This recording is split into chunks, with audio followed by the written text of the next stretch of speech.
Years ago worked out. Congratulations, by the way. Like, have you had a chance to breathe or get a vacation or do anything? Yeah, we went down to Florida for about a week, and now we're back at it. You know, it's the longest season in NFL history, and so the combine didn't move. No, so here we are a week later. And it's a blessing and a curse. I was talking to Bruce Arians off there about this a couple of minutes ago when they had won it last year. It's like they were so backed up. Belichick talked about it for years. Yeah. You win the Super Bowl, you make a deep playoff run, and then all of a sudden you go, wow, it's Indy. You guys get the longest season, and 2 weeks later you're here. How behind are you as a staff? Well, our scouting staff is not. You know, they've been doing all the work that they normally do, so now it's just the coaches playing catch up, which we'll get it done. You know, we're just a couple weeks behind where we normally be, but Duke and his staff done a great job, and so that's what this week is for, is just kind of getting caught up to speed. And you get up to speed, and then the new league year hits on March 16th. You have free agency decisions to make, obviously. You also have, Zach, nearly $50 million in cap space.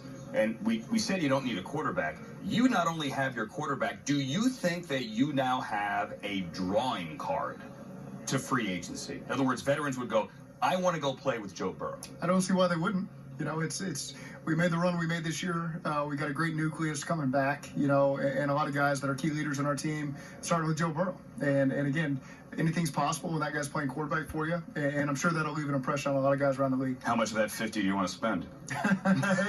You know, we just worked through it position by position, player by player. And certainly a lot of guys that were a big part of what we did, their contracts are up. And that's, you know, really the starting point is trying to get this team to come back as best we can and start working through that stuff as well. The biggest headliner from that group would be Jesse Bates. Where do you stand with him right now? Yeah, we want Jesse back. I would have to believe that Jesse wants to come back. You got to work through the business side of things, of course, but he's been a big part of what we've done over the last 4 years.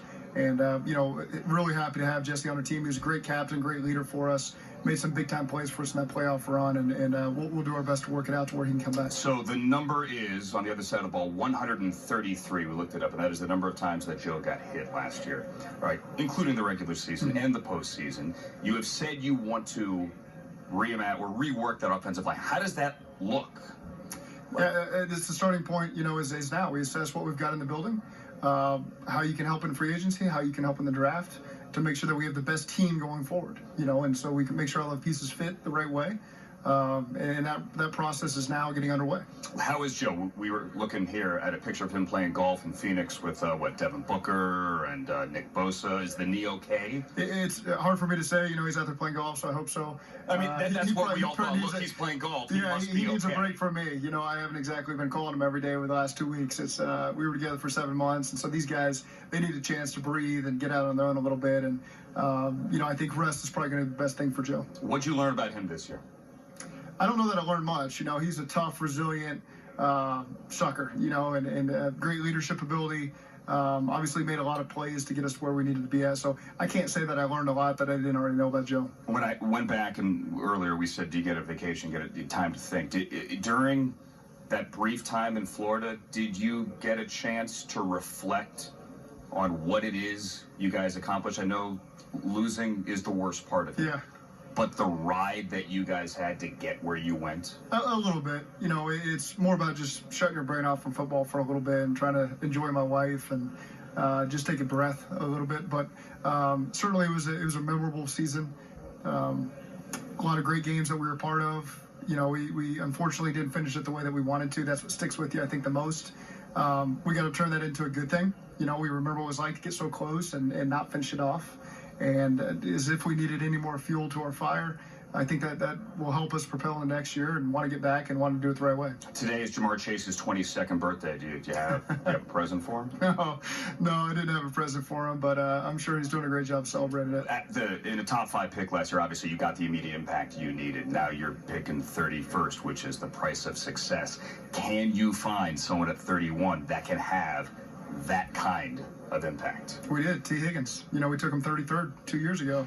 And I think he's had a tremendous impact on our team. So it's just 2 picks back. We found a guy that we think is a tremendous player in this league, young player.